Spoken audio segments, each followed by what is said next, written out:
Good morning everyone. Delay ஆயிடுச்சு. இன்னும் சில பேரால வர முடியல. உள்ள கொஞ்சம் ஒரு 2 மினிட்ஸ் வெயிட் பண்ணி பார்ப்போம். வெயிட் பண்ணிட்டு செஷன் ஆரம்பிப்போம். கொஞ்சம் பேஷண்ட்டா வெயிட் பண்ணுங்க. ஒரு நெட்வொர்க் இஷ்யூ கனெக்டே ஆக முடியல.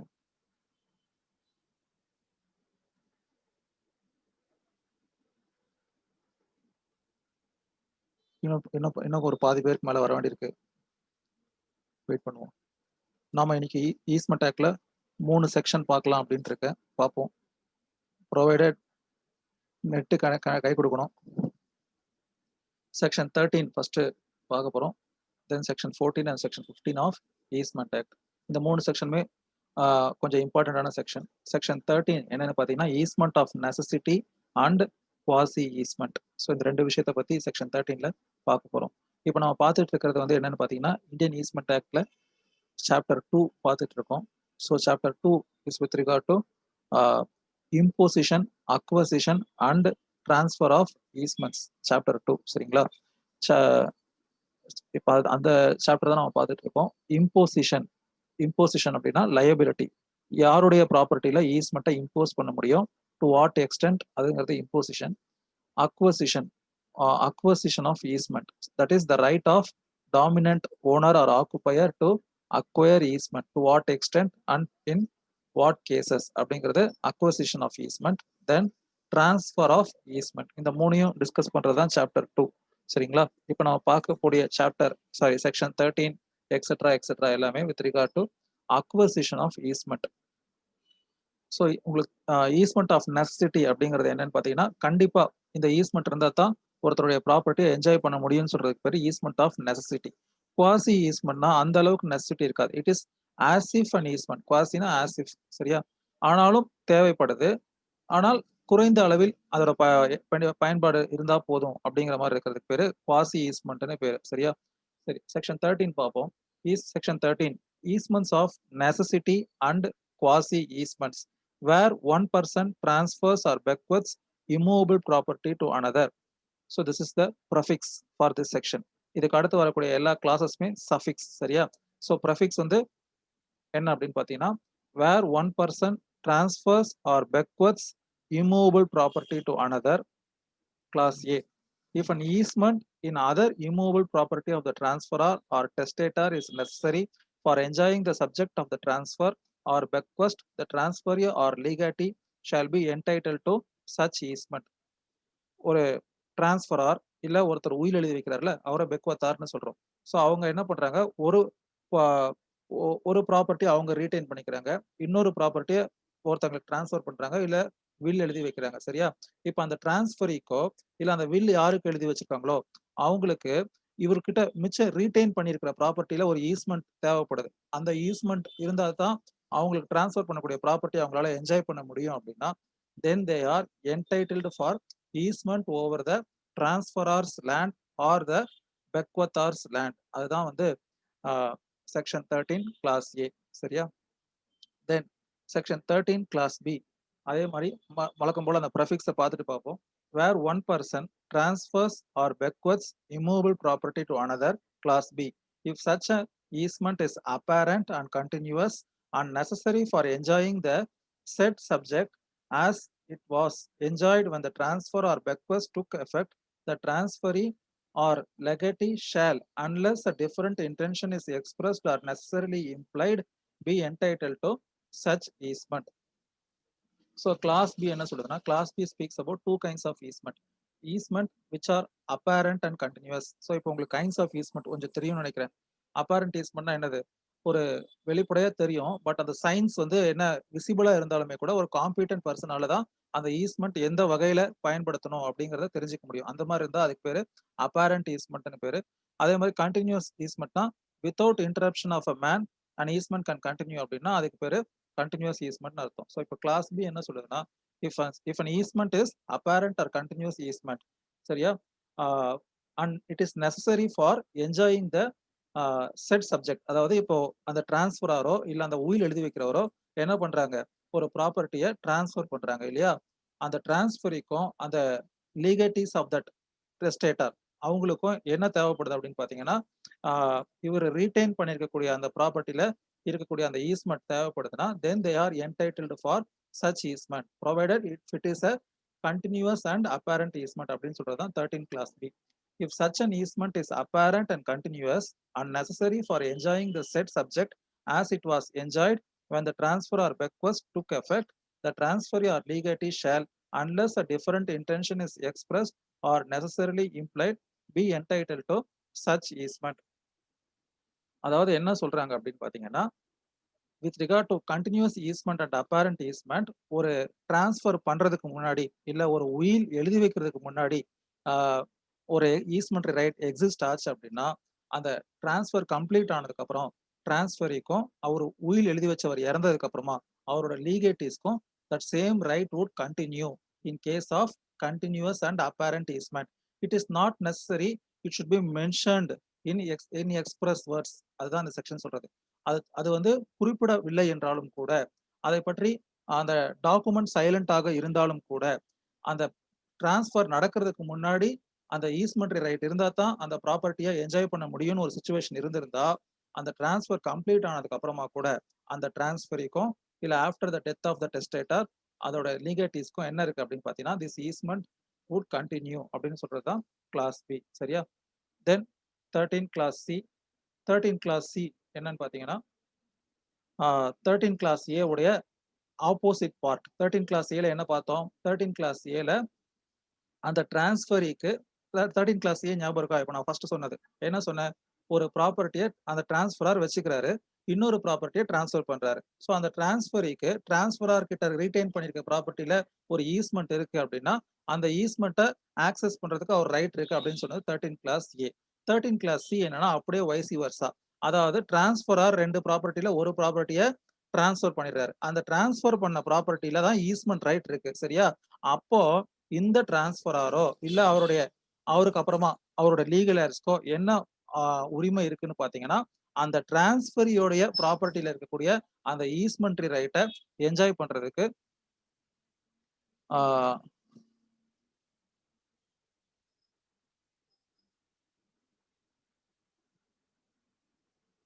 S I can understand. என்னன்னு தெரியல. பட் ஏன்னா என்னுடைய ஸ்கிரீன்ல வந்து வரமாட்டேங்குது. அவங்க வெயிட் பண்ணா நான் அட்மிட் பண்றதுக்கான இது வரமாட்டேங்குது. என்னன்னே தெரியல. ஒரு 2, 3 நாளா இந்த ப்ராப்ளம் இருக்கு. ஸோ நான் கன்டின்யூ பண்றேன். அவங்களால வர முடியும்போது நான் இது குடுக்குறேன். இல்லன்னா இத என்னால இப்ப என்னன்னா நான் ஒரு 3, 4 செஷனா என்னால அப்லோடும் பண்ண முடியல. ஸோ நான் அதுக்குமே வந்து வொர்க் அவுட் பண்ணிட்டு இருக்கேன். சரி, ஒரு பக்கம் இது போய்க்கிட்டு இருந்தாலும் நம்ம கன்டின்யூ பண்றத பண்ணணுமே அப்படின்னு சொல்லிட்டு தான், சரி சம்திங் இஸ் பெட்டர் தென் நத்திங்கிறதுனால அந்த கிளாஸ வந்து கன்டின்யூ பண்றேன். சரியா? ஸோ கொஞ்சம் எனக்கு என்ன சொல்றதுன்னே தெரியல. I know I should fix those problems. But என்னன்னு தெரியல. ஸோ கொஞ்சம் அட்ஜஸ்ட் பண்ணிக்கோங்க. ஒரு 2 இந்த வீக்குள்ள எல்லாம் சரி பண்ணிட்டு இது பண்றேன். சரியா? ஸோ அப்போ ஈஸ்மெண்ட் ஆஃப் நெசசிட்டி அப்படிங்கிறது என்னன்னு பாத்தீங்கன்னா, ஈஸ்மெண்ட் ஆஃப் நெசசிட்டிங்கிறது ஒருத்தர் தன்னுடைய ப்ராப்பர்ட்டில அந்த ஈஸ்மெண்ட் இல்ல தான் டிரான்ஸ்ஃபர் பண்ண ப்ராப்பர்ட்டில அந்த ஈஸ்மெண்ட் இல்லைனாலும் கூட மற்றொரு ப்ராப்பர்ட்டில இருக்கக்கூடிய ஈஸ்மெண்ட்டை என்ஜாய் பண்றதுக்கு அவருக்கு உரிமை இருக்கு அப்படின்னு சொல்றதுக்கு பேர் தான் easement of necessity. It may be the transferor, it may be the transferee, it may be the bequeather or the legatee of the bequeather. அதாவது உயில் எழுதி வைப்பவருக்கோ இல்ல அவருடைய வாரிசுதாரர்களுக்கோ வைசி வர்சா. அதான் விஷயம். சரியா? Then 13 class C. இப்ப சொன்னத இங்க என்ன இருக்குன்னு பார்ப்போம். Where one person transfers or bequeaths immovable property to another, if an easement in the subject of the transfer of bequest is necessary for enjoying other immovable property of the transferor or testator, the transferor or the legal representative of the testator shall be entitled to such easement. நான் சொன்ன மாதிரி first class ஏல பார்த்தது வந்து with regard to transferee, but this one is with regard to transferor. சரியா? Then 13 class D. இல்ல ஆக்சுவலா என்னால எனக்கு தெரியுது கம்மியான ஸ்டூடெண்ட்ஸ் தான் வந்திருக்காங்க, மத்தவங்களால உள்ள வர முடியலன்ட்டு. பட் ஐ டோன்ட் நோ என்னோட எண்ட்ல இருந்து நான் என்ன பண்றதுன்னு எனக்கு தெரியல. சரி, ஓகே. இந்த 13 class D. where one property transfers or bequests, where one person transfers or bequests immovable property to another, if such an easement is apparent and continuous and necessary for enjoying the said property as it was enjoyed when the transfer of bequest took effect, the transferor or the legal representative of the testator shall, unless a different intention is expressed or necessary implied, be entitled to such easement. So 13 class ஏவும் சியும் எப்படி அப்படியே counter பார்ட்டோ அதே மாதிரி 13 class B and 13 class D are counterpart. So 13 class B என்னது அப்படின்னு பார்த்தீங்கன்னா 13 class B என்னது, that is ஒரு அப்பேரண்ட் ஆர் கண்டினியூஸ் ஈஸ்மெண்ட்டை ஒருத்தர் டிரான்ஸ்ஃபர் பண்ணிட்டாரு அப்படின்னா அந்த transferee or legatee is entitled to the non transferred portion. அதாவது டிரான்ஸ்ஃபர் ஆர் கையில வச்சிருக்கிற ப்ராப்பர்ட்டியில அந்த ஈஸ்மெண்ட் இருக்கு, அந்த அப்பேரண்ட் ஆர் கண்டினியூஸ் ஈஸ்மெண்ட் அப்படின்னா என்டைட்டில் டு என்ஜாய்னு பார்த்தோம். இந்த 13 class D என்னன்னு பார்த்தீங்கன்னா இட் இஸ் வைஸ் யுவர்ஸா. இந்த டிரான்ஸ்ஃபரோ டிரான்ஸ்ஃபரியோ ஒரு ப்ராப்பர்ட்டியோ கொடுத்துட்டாங்க, யார்கிட்ட, டிரான்ஸ்ஃபரி கிட்ட கொடுத்துட்டாங்க. அந்த ப்ராப்பர்ட்டியில தான் this easement that is the apparent or continuous easement exist அப்படின்னா இவங்க தன்னுடைய ப்ராப்பர்ட்டி என்ஜாய் பண்றதுக்கு அதுல உரிமை இருந்தா they are entitled for such an easement அப்படின்னு சொல்றதுதான் 13 class D. சரியா? ஸோ இப்போதான் வந்து எனக்கு அட்மிட் பண்றதுக்கான இதுவே வந்து விசிபிள் ஆகுது. அதுவும் வெயிட்டிங் ரூம்ல ஒருத்தர் தான் இருக்கிறதா காட்டுது, என்னன்னு தெரியல. ஐ கேன் அண்டர்ஸ்டாண்ட், கண்டிப்பா ஒரு 10 பேராவது வெயிட்டிங் ஹால்ல இருப்பாங்க மினிமம் அப்படின்னு தெரியுது. பட் என்னோட எண்ட்ல இருந்து பார்த்தா இங்க ஒருத்தர் தான் வெயிட்டிங் ஹால்ல இருக்கிறதா காமிக்குது. அதை எப்படி ஃபிக்ஸ் பண்றதுன்னு தெரியல. சரி, ஓகே. Last 2 sections. சரியா? இந்த section first 13 class A to D உங்களுக்கு ஓரளவுக்கு புரிஞ்சிருக்கும்னு நினைக்கிறேன். ஈஸ்மெண்ட் ஆஃப் நெசசிட்டி அதை பத்தி நம்ம டிஸ்கஸ் பண்ணோம். அடுத்து வேர், அதே இதோட கண்டினியூஷன். மொத்தம் 6 கிளாஸ் இருக்கு, E அண்ட் F. அடுத்து என்னன்னு பாத்தீங்கன்னா செக்ஷன் 13 கண்டினியூஷன் தான். Where partition is made of the joint property of several persons. Where a partition is made of joint property of several persons, class E, if an easement over the share of one of them is necessary for enjoying the share of another of them, the latter shall be entitled to such easement. So இதுவும் வந்து easement of necessity. ஒரு property நம்ம ஊருங்கள எல்லாம் பார்த்திருப்போம் இல்லையா, ஒரு அப்பா கிட்ட ஒரு ப்ராப்பர்ட்டி இருக்கும்போது ப்ராப்பரா இருக்கும். அடுத்து ஒரு 4 பேருக்கு பங்கு விற்கும் போது எது வாய்க்கால், எது வழியில தண்ணி பாய்ச்சணும், இல்லை வண்டி போறதுக்கான பாதை, இதெல்லாம் வந்து ஒருத்தருடைய ஷேர்ல மட்டுமே என்ன ஆயிடும், வந்துடும் அவங்களுக்குள்ள பார்ட்டிஷன் போகும்போது. பட் ஆனா அந்த ரைட் இருந்தா தான் மத்தவங்க வந்து தன்னுடைய ப்ராப்பர்ட்டியை ப்ராப்பரா ஒரு பெனிஃபிஷியல் வேலை என்ஜாய் பண்ண முடியும். அப்போ அந்த மாதிரியான டைம்ல தே are entitled for such easement அப்படின்னு சொல்றது தான் கிளாஸ் இ. ஸோ அப்போ இது வந்து என்ன, easement of necessity, because by virtue of that partition the right has been taken away அப்படின்னா the law is restoring that position. சரியா? 13 class E ரொம்ப முக்கியமான ஒரு விஷயம். வித் ரிகார்ட் டு பார்ட்டிஷன், ஒருத்தருடைய ஷேர்ல அந்த ஈஸ்மெண்ட் ரைட் போயிடுச்சுனாலும் கூட மத்தவங்க தன்னுடைய ப்ராப்பர்ட்டி என்ஜாய் பண்றதுக்கு தேவைப்பட்டுச்சுன்னா they are entitled for such act. சரியா? தென் 13 class F, வேற பார்ட்டிஷன், இதுவும் class E and class F are with regard to partition made of the joint property of several persons. அந்த மாதிரியான கேசஸ்ல எப்படி ஈஸ்மெண்ட் இதுவாகுதுங்கிறது. சரியா? வேற partition is made of the joint property of several persons, class F, if such an easement is apparent and continuous and necessary for enjoying the share of the latter as it was enjoyed when the partition took effect, he shall, unless a different intention is expressed or necessarily implied, be entitled to such easement. So அப்போ இதுவும் என்னது, continuation of last class A class B ல பார்த்த மாதிரி. அதாவது partition suit, first partition பண்றதுக்கு முன்னாடி ஒரு apparent or continuous easement was prevailing. அந்த ப்ராப்பர்ட்டி என்ன பண்ணிடுறாங்க, பார்ட்டிஷன் பண்ணிடுறாங்க. பார்ட்டிஷன் பண்ண ஒருத்தருக்கு அந்த போர்ஷன் போய் சேரல, அது இன்னொருத்தருடைய போர்ஷன்ல இருக்கு அப்படின்னா he is entitled to continue such easement devoid of partition. Partition பண்ண இதுல என்னோட இது ரெஃப்ளெக்ட் ஆகல, the document is silent with regard to such an easement அப்படின்னாலும் it is immaterial because the act itself provides. So if something, unless it is agreed by both the parties by mutual terms அப்படின்னா இந்த section attract ஆகாது. அதுதான் வந்து இந்த section, unless a different intention is expressed or necessarily implied, be entitled to such easement. அதாவது இந்த easement ரைட்டை பார் பண்ற மாதிரி ஒரு ப்ரொவிஷன் அவங்களுக்குள்ள ஒரு அண்டர்ஸ்டாண்டிங்ல போட்டிருந்தா மட்டும்தான் இந்த மாதிரியான ப்ரொவிஷன் நடைமுறை ப்ரொவிஷனுக்கு வேலை இல்லை, அதர்வைஸ் இட் ஹோல்ஸ் குட். சரியா? ஸோ இது வந்து இம்பார்ட்டன்டான ஒரு provision section 13, easement of necessity and quasi easement. So இப்போ அடுத்து லாஸ்ட் 2 இது என்னன்னு பார்த்தீங்கன்னா, the easements mentioned in this section classes A, C and E are called easements of necessity. Because A, C and E are called class of are called easement of necessity அப்படின்னு சொல்றாங்க. ஏ, C and இ இது மூணுமே என்ன அப்படின்னு பாத்தீங்கன்னா, where one person retains one land and transfers or made will with regard to another land vice versa. சரியா? இது அதனால என்ன ஆயிடுது, ஒருத்தர் தான் ஃபர்ஸ்ட் அந்த மூலம் எங்க இருக்குன்னு பாத்தீங்கன்னா, that is it is first commencing from one individual person to multiple persons or vice versa. அதனால அந்த நபரின் மூலியமா மத்தவங்களுக்கும் இல்ல மத்தவங்களால இந்த நபருக்கும் இருக்கக்கூடிய ஒரு பயன்பாடு எந்த வகையிலும் பாதிக்கப்படக்கூடாது. ஸோ அந்த class A, C and E are called as easement of necessity. சரியா?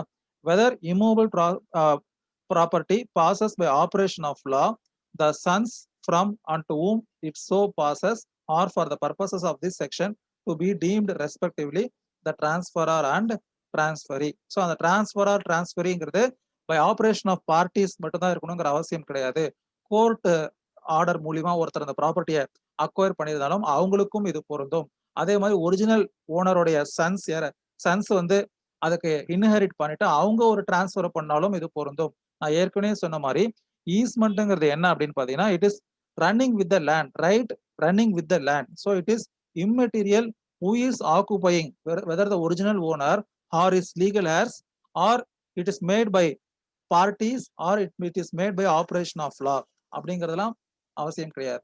என்ன முக்கியம் அப்படின்னு பாத்தீங்கன்னா, what is the circumstances that was prevailing with regard to enjoyment of particular land, whether easement was there or not, அதுதான் வந்து decide பண்ற ஒரு aspect. So அதுதான் வந்து இந்த செக்ஷன் 13ல சொல்லியிருக்காங்க. சரியா? So section 13 is again I say it is easement of necessity and quasi easement. So குவாசினா என்ன அர்த்தம்? ஆஸ் இஃப்னு அர்த்தம். சரியா? Then will move on to section 14.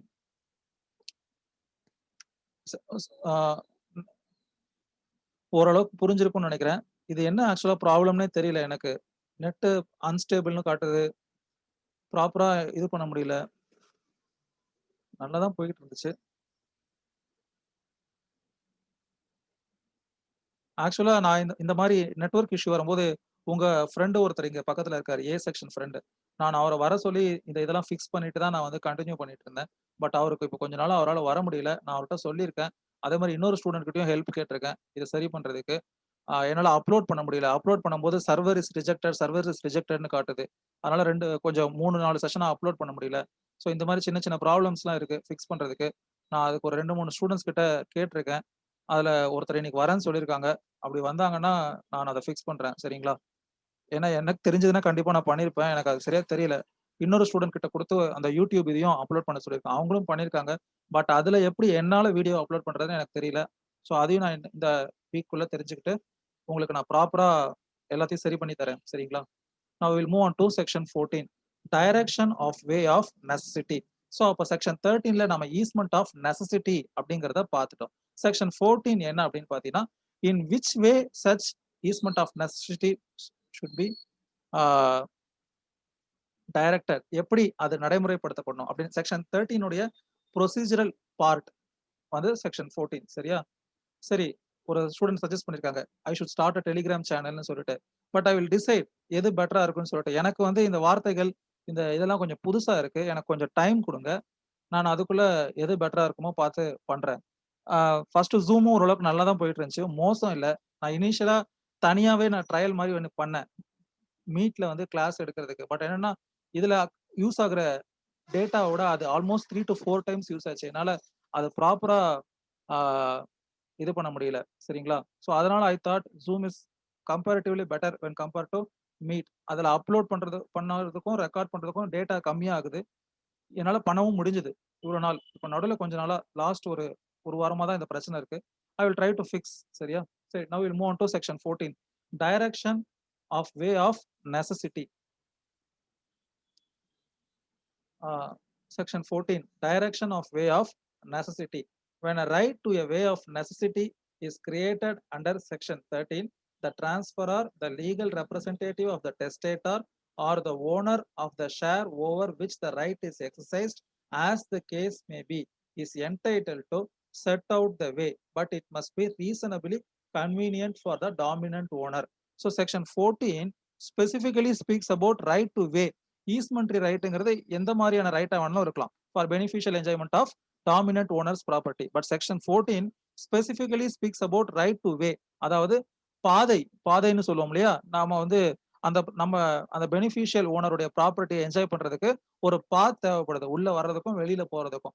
அந்த பாத்த ஒரு ஈஸ்மெண்ட், அந்த மாதிரியான ஒரு ஈஸ்மெண்டா இருந்தா செக்ஷன் 13ல வரக்கூடிய easement of necessity, that is with regard to right to way அப்படின்னு இருந்துச்சுன்னா, அந்த டிரான்ஸ்பர் ஆரோ இல்ல அவர் அந்த உயில் எழுத வச்சவரோட அந்த யாருக்கு எழுதி வச்சாங்களோ அவங்களோ என்ன பண்ணலாம், they can set out the path. இந்த மாதிரி இந்த பாதையை இந்த அளவுக்கு நீங்க உபயோகப்படுத்திக்கலாங்கிறத அவங்க சொல்லலாம். But it should not be but it must be reasonably convenient for the dominant owner. புரியுதா? இப்போ அது ஒரு விவசாய இடம், ஒரு வண்டி போற அளவுக்கு பாதை இருந்தாதான் வண்டியில வந்து உள்ள போயிட்டு என்ன பண்ணலாம், அந்த பொருட்களை எடுத்துட்டு போலான்னு இருக்கு. பட் ஆனா அந்த டிரான்ஸ்பராரோ இல்ல அவருடைய உயிர் எழுதச்சோட வாரிசுகளோ இல்ல வேற யாராவது ஓனர்ஸோ என்ன சொல்றாங்க, பாதை விடணும்னு தான் சார் இருக்கு. நான் என்ன பண்ணுவேன், எனக்கு வந்து நடந்து போற அளவுக்கு தான் பாதை விட, ஒரு மனுஷன் நடந்து போறதுக்கு 2 அடி இருந்தா போதும், நான் 2 அடி தான் விடுவேன் அப்படின்னு சொல்லக்கூடாது. அதுதான் வந்து section 14 states it must be reasonably convenient for the dominant owner such a way of right easement of necessity. சரியா? அதோட செகண்ட் பேராஃப் என்ன சொல்றாங்கன்னா, when the person so entitled to set out the way refuses or neglects to do so, the dominant owner may set it out. அதாவது யாருடைய work இது, அந்த பாதை இருக்குங்கிறத செட் பண்றது அந்த சர்வியன்ட் ஓனர் வந்து யூ ஷுட் டெல், எஸ் ஆமா ஈஸ்மெண்ட் ரைட்டா இந்த பாதையை யூஸ் பண்ணிட்டு தான் இருந்தாங்க எங்களுக்குள்ள பார்ட்டிஷன் பண்றதுக்கு முன்னாடி, இல்ல எங்களுக்குள்ள இந்த மாதிரி நான் டிரான்ஸ்ஃபர் பண்றதுக்கு முன்னாடி அப்படிங்கறத அவர் தெரிஞ்சு நியாயமா விட்டுட்டா பிரச்சனை இல்லை. அப்படி நியாயமா அவரு விடல அப்படின்னா the dominant owner has the right to set out the right pathway அப்படின்னு சொல்றதுதான் செக்ஷன் 14. சரியா? Direction of way of necessity with regard to this section is only with regard to way or path of easement. சரியா? அடுத்த section 15 அது கொஞ்சம் பெரிய section. இப்ப இருக்கக்கூடிய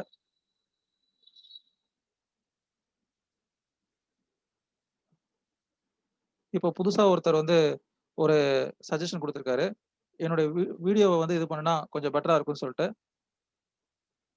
நான் என்னோட வீடியோவை இது பண்ணிட்டேன். பட் வந்து எந்த மாற்றமும் அந்த மாதிரி தெரியல. என்ன சொல்லனே எனக்கு தெரியல. சரி, அடுத்து இருக்கக்கூடிய செக்ஷனை பத்தி ஜஸ்ட் மேலோட்டமா சொல்லிட்டு அந்த செக்ஷனை இந்த செஷன்ல எடுக்கல, அடுத்த செஷன்ல எடுக்கிறேன். That is with regard to prescription. சரியா? Easement by prescription, most important section in this act. Easement by prescription. பிரிஸ்கிரிப்ஷன்னா என்னங்கிறத நான் வீடியோ கட் பண்ணாலும் எந்த ஒரு மாற்றமும் வரல. என்னுடைய சாட்டிஸ்பாக்சனுக்கு நான் வீடியோ ஆன் பண்ணிக்கிறேன். ஏன்னா நான் ஒரு அட்டென்டிவா இருக்கிறேன் அப்படின்னு தெரிஞ்சுக்கிறதுக்கு இந்த வீடியோ யூஸ் ஆகுது. சரியா? எனக்கு, உங்களுக்கு இல்ல, எனக்கு. சரி, ஸோ அந்த பிரிஸ்கிரிப்ஷன் அப்படிங்கிறது என்னங்கிறத ஜென்ரலா சொல்லிட்டு நான் செஷனை முடிச்சிடுறேன். பிரிஸ்கிரிப்ஷனுங்கிறது ஒரு பிரைவேட் ப்ராப்பர்ட்டியா இருந்தா 20 இயர்ஸ், கவர்மெண்ட் ப்ராப்பர்ட்டியா இருந்தா 30 இயர்ஸ். அதாவது ஒரு அன்இன்டரப்டட் பீரியட் ஆஃப் 20 இயர்ஸ் ஒருத்தங்க ஒரு ஈஸ்மெண்ட்ரி ரைட்டை என்ஜாய் பண்ணிட்டு வராங்கன்னு வச்சுக்கோங்களேன். Uninterrupted period of 20 years. அன்இன்டரப்டட்னா என்ன அர்த்தம்? தொடர்ச்சியாக அப்படின்னு அர்த்தம். நடுவுல சில காலம் நாங்க அதை பயன்படுத்தல அப்படின்னா இந்த விஷயம் பொருந்தாது. சரியா? அப்போ ஒரு ஈஸ்மெண்ட்ரி ரைட்டை அங்க ஈஸ்மெண்ட்டை பத்தி யாருக்குமே எதுவுமே தெரியாது.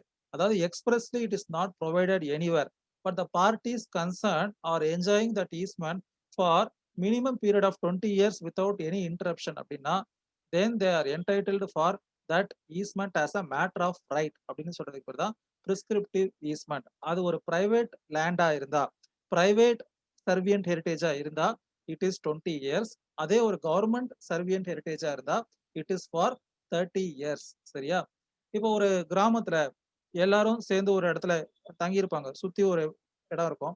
நடுவுல ஒரு இடத்த சாதாரணமா ஒரு புல் தர மாதிரி மெயின்டைன் பண்ணிட்டு வந்துட்டு இருப்பாங்க. காலங்காலமா அதுல என்ன பண்ணிருப்பாங்கன்னா, அந்த அவர்கள் வளர்க்கக்கூடிய அந்த கால்நடைகளை மேய்ப்பதற்காக பயன்படுத்திட்டு இருப்பாங்க. அதற்காக மட்டுமே அந்த இடம் பயன்படுத்திட்டு வந்துட்டு இருக்கும். அப்போ கிட்டத்தட்ட ஒரு 30 வருஷமா அவங்க அதை என்ஜாய் பண்ணிட்டு இருக்காங்க, எந்த ஒரு டிஸ்டர்பன்ஸும் இல்லாம. அது ஒரு government land, nobody is going to claim அப்படின்னா they can very well file a case for easement. அதே தான் வந்து நான் சொன்னேன் கொஞ்ச நாளுக்கு முன்னாடி. That is with regard to rent matter. Lease எடுக்கும்போது உங்ககிட்ட சொல்லிட்டு இருந்தேன், ஞாபகம் இருக்கான்னு தெரியல உங்களுக்கு. அதாவது சில பேருக்கு வந்து சில கற்பனை இருக்கு, லீஸ் அந்த லீசி வந்து தொடர்ந்து இத்தனை வருஷம் இந்த ப்ராப்பர்ட்டியில இருந்துட்டா இந்த ப்ராப்பர்ட்டி அவங்களுக்கே சொந்தமாயிடுமா அப்படிங்கறதெல்லாம். ஆக்சுவலா அந்த பிம்பம் இல்ல அந்த மாயை என்ன அப்படின்னு பாத்தீங்கன்னா that is only with regard to prescription. So prescription right அப்படின்னு சொல்லுவாங்க. நீங்க லா ஆஃப் லிமிடேஷன்லயும்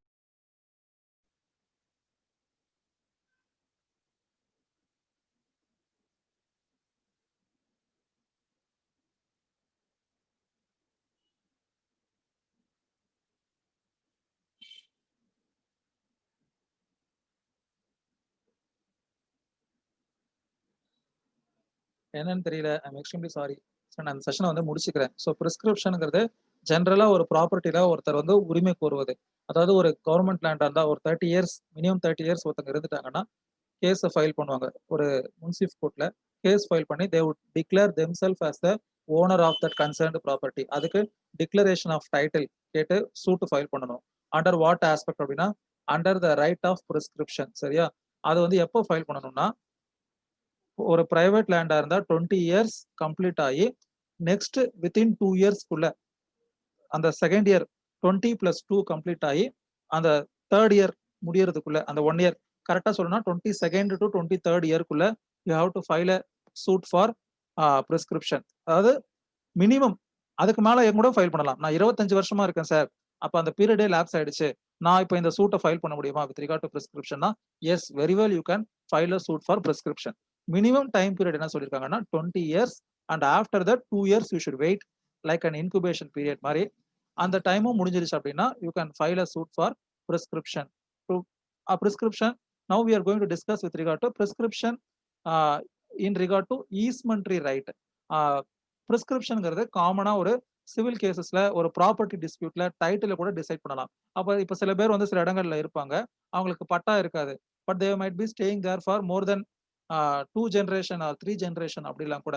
அப்போ அவங்க தன்னுடைய இந்த அன்இன்டரப்டட் பொசஷனை எஸ்டாப்ளிஷ் பண்ணிட்டு they can file a case in the competent court to declare themself as a owner by virtue of prescription. சரியா? ஸோ இதை வந்து ஒரு முக்கியமான ஒரு தலைப்பு. ஆட்டோமேட்டிக்கா உங்களுக்கு என்ன கிடைக்காது? You will not be entitled for right with regard to that particular property. Only by after filing a case in the competent court and getting a decree in your favor, you would be entitled for ownership or title right or in this case easementary right. அப்ப அதை வைத்து நீங்கள் அதுக்கு அடுத்து பண்ணக்கூடிய டிரான்சாக்ஷன்ஸை பண்ணிக்கலாம். சரியா? I am extremely sorry as I set. So now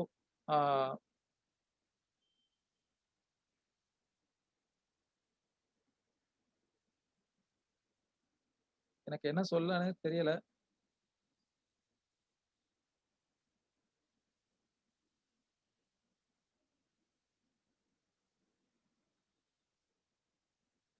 நான் இப்போ உங்களை அன்மியூட் பண்ணி விட்டுருக்கேன்.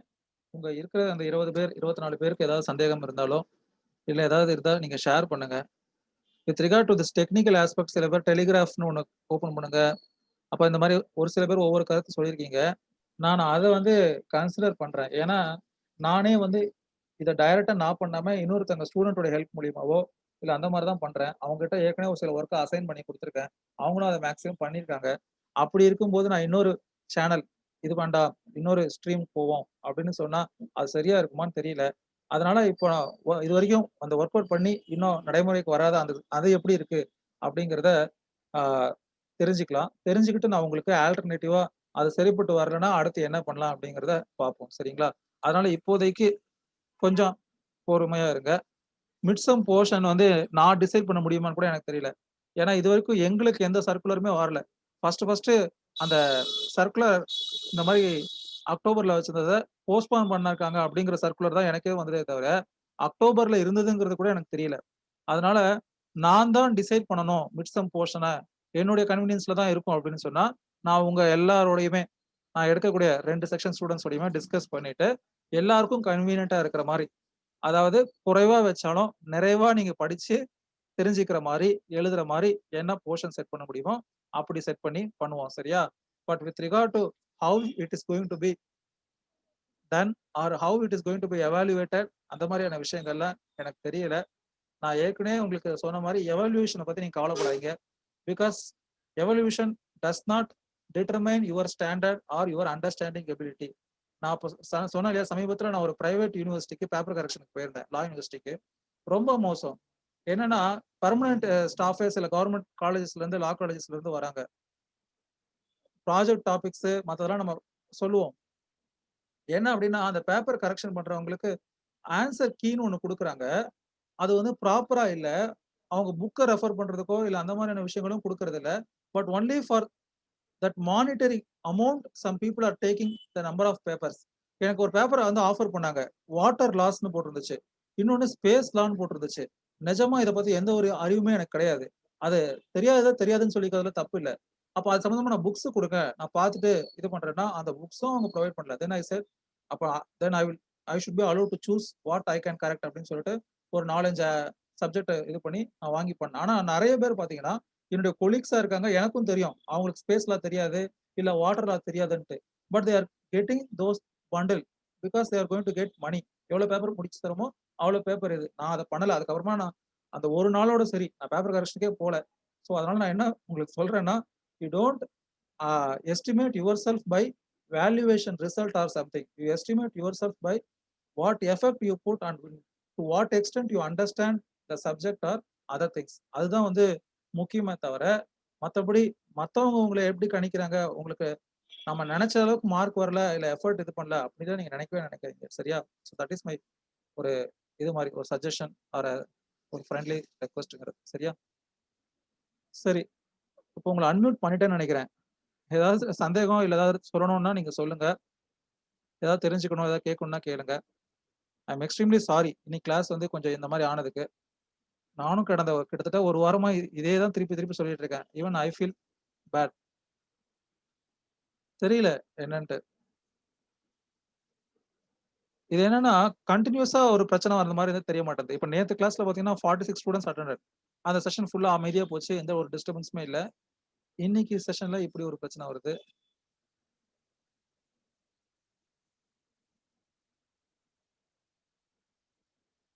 சரி okay. I would end this session. Thanks everyone for your patience. We will fix this problem soon. Thank you everyone.